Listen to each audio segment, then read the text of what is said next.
Hello everyone and welcome back to some Wario Land Shake It with every single coin. This is part 10, so let's go.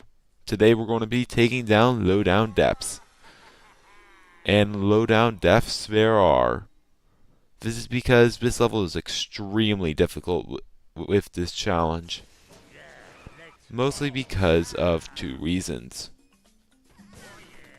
One being the entire level is set in a Rescue Merfolk section, meaning we have a timer. The second big thing is that it's not possible to be completed coinless, but we'll get to that in a little bit. The first thing that we're going to want to do is we're going to want to drop down here, and the timing is pretty tight, so every second counts. Drop into the dash cannon, then we're going to go through this room.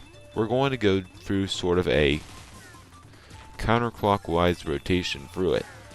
This is so we can grab the treasure chest.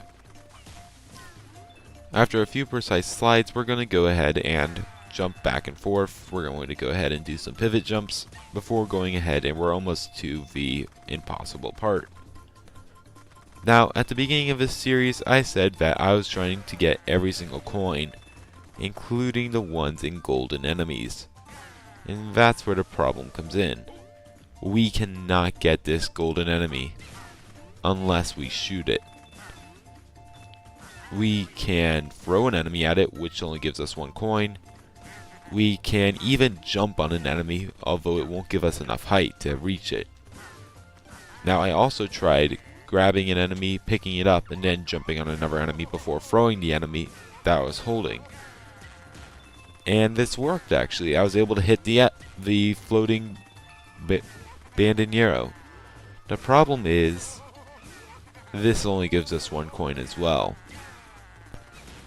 So sadly, because we aren't able to get every single coin from that enemy, because as we've seen before, that enemy technically does have more coins in it, this level is technically, by my game's definition, or my challenge's definition, to be impossible. Although, as you can see, this level is crazy enough, and I feel pretty accomplished in order to actually finish it at all with every single other coin. And there's a whole lot more left, actually. We're in the easy stuff. Now we get here and we have to go through this little room to grab a couple of coins. So yeah, if you lose your dash cannon anytime, you'll basically lose. Up those stairs is actually pretty difficult because if you don't have the right rhythm, you'll miss one coin on every single step, and that costs time. And now we get to the most fun room, the elevator room, with coins that are too far apart to do anything but try to dash into them. They're a little tricky to get, but it is possible to get them, although it's extremely tedious. And then you have the ones at the very top, which even if you're directly underneath, you still won't be able to grab. You actually have to jump for those, and jumping at the dash cannon is a horrible thing, because you'll just fly directly off the elevator. Now, because we have to do this route, that means I cannot grab the treasure chest back there, and we have to skip it in order to make it here. Now you're probably thinking, well, you have 30 seconds left. That seems like plenty of time. Ha ha ha, no. We still have to grab the rest of these coins, and we have a couple of screens left. And we only have 16 seconds now. We're really draining our time. But with that, we're actually able to complete it. That was a really worth it 7 hours. But this isn't over yet. I probably should go through my more complex routing. So that's what I'll be going through now, and how I did all my tricks and all the little interesting things that I attempted.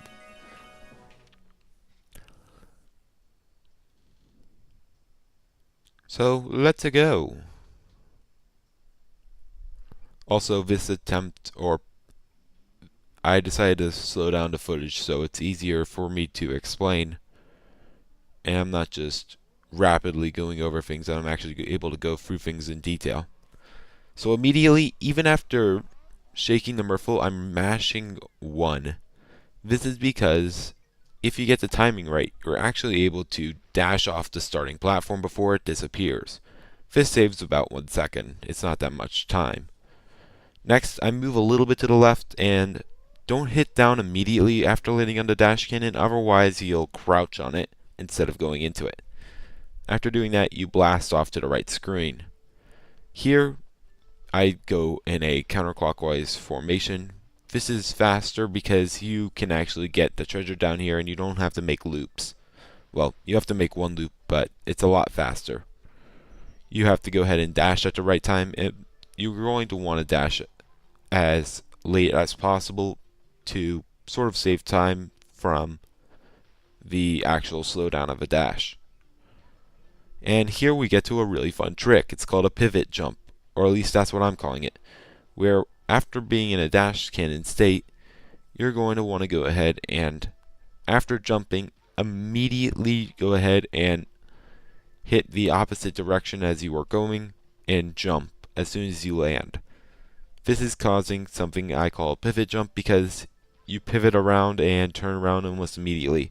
This room, I come from the right, grab the coins in the air because they're really tedious to grab without the dash cannon, and then I actually start turning before I enter the loading zone. This conserves my turnaround and I'm able to re-enter the loading zone really fast.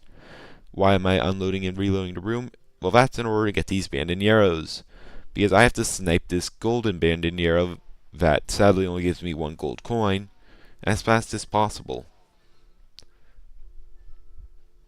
There might be a feasible way in order to grab the golden bandonero, but I haven't found it yet. And now we make it to another room. For this room, I recommend going ahead and dashing a couple of times, jumping up to the first platform, jumping for the next 2, then dash jumping over the 3rd or 4th. This is because that bandonero, if you regular jump, you'll actually crash directly onto him. You'll bounce off his head and move up to the next platform up, and that wastes like 2 seconds of time. So yeah, always dash on that last step. Then I go ahead and head down here, hit a blue switch. It's easier to go from bottom to top, I found, although it might be better to go from top to bottom, but I would believe it's better to go from bottom to top, just because you're closer to the top at the end. And here we have to do a bunch of pivot jumps in order to make it up here. You could turn around normally, but that's slow, so yeah, pivot jumps are the way to go. I go through here, collect a few coins, and then I do not hit that yellow switch. It doesn't really matter if I hit it or not, but I'm not going for those 2 treasures at the end, because they would take like 20 seconds, and I don't really have 20 seconds. So now I have to go here, and on this rope you actually have to wait a couple of seconds instead of jumping immediately, otherwise you'll hit the right side of a wall or the left side of a wall and you'll stop all of your momentum and you'll crash into the water onto a piranha. So that's not fun. Next we get to this section, which is actually really tedious because if you mess it up, it's really hard to get back down while conserving the dash cannon. Next we do a couple of pivot jumps. It's really difficult in order to get that second coin in the jump. I've done it before, but it's pretty difficult. Although that's like a 5-second loss. So that could help a lot. Next, I ignore those coins on the steps in order to get over here, mostly because there's some really important coins over here. I'm able to go ahead and duck under that, and then I'm able to go ahead and move up here. I go ahead and turn around, do some of these perfect jumps, and as I said before, even doing it a little bit too late, you'll go ahead and miss the coin directly above you. Do it too early, you'll miss the coin in front of you. So it's important to get that timing right, otherwise it's a huge time loss or time gain. And now we make it to the fun room, the elevator room. And as I said, this room is extremely tedious doing it at the wrong time and turning around, you'll miss your coin. And obviously you want those coins. Although something that I decided to attempt this run that I actually didn't attempt before is to go ahead and try to make it up without the dash cannon, which actually ended up working in my favor.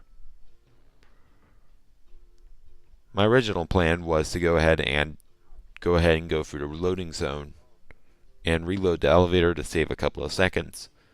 But it turned out actually not using the elevator, or not using the loading zone and not using the dash cannon, actually allowed me to get all the coins just fine.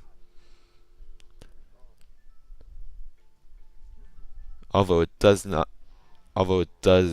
actually cost us the ability to get that last treasure. And now we have like 45 seconds left in this entire level. Yet still, I have a whole lot to do. Now, normally when you're coming out to the left, you'd have a dash cannon, and that would make it really easy. But I don't have the dash cannon.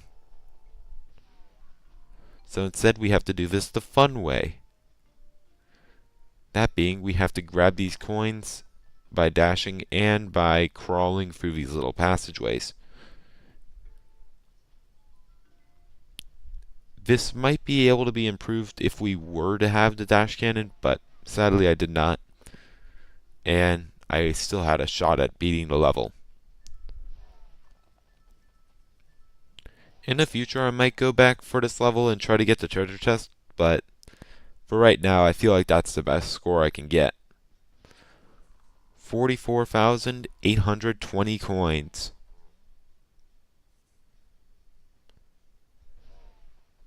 I'm not too upset with this score, due to the band and the arrow being impossible to grab. Although it's a little sad that, even with all this work, we still haven't gotten it perfect. But I'm happy that we were able to get it as close as we could. But now that that level is completed, we're able to move on. But that'll be in the next episode. I wanted to say thank you all so much for watching, and I'll see you guys next time. Goodbye. Wait, they're called Fastosity Dasherators? Yeah, I'm gonna call them Dash Cannons. Anyway, thank you all so much for watching, and I'll see you guys next time. Goodbye.